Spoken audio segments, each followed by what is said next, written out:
The availability and cost of housing continues to be one of the most pressing issues in our province, despite years of discussion and various policies. The provincial government has begun making big moves to make a dent in the crisis, and there are other changes taking place across the public and private sectors. Tonight, CTV's Penny Daflos begins a multi-part series looking at the future of housing in BC.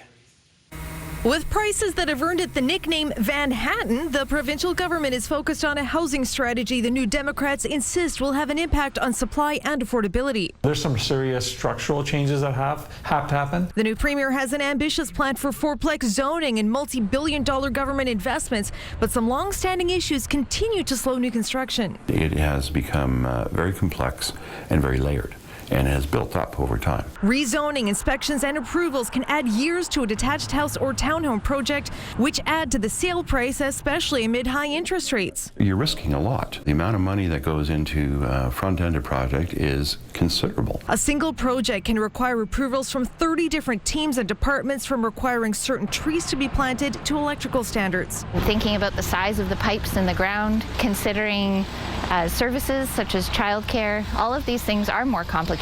Municipalities are also looking at the big picture in terms of livable communities and not just the structures. I think that there's a lot of important considerations to be given there. The housing minister isn't waiting for municipalities. The code needs to evolve. And the province is imposing its ideas to streamline and modernize the approval process with wide-scale digitization and artificial intelligence. There are jurisdictions around the world that are doing it. We just need to catch up. And in the coming days, the province will take the unprecedented step of handing down ultimatums to up to 10 local governments. Those communities will have housing targets put on them to ensure that they can meet the growing demand in their jurisdiction and help alleviate the housing pressures around the province. Will there be pushback? Absolutely. Some communities feel that they're already doing a pretty good job, and some recognize the limitations of what their community can handle. Penny, what will those housing targets look like, and what are the consequences? That's really the million-dollar question, Andrew, because you have to remember the province also has a responsibility for hospitals, schools, and many of the roads that people living in those housing units will need.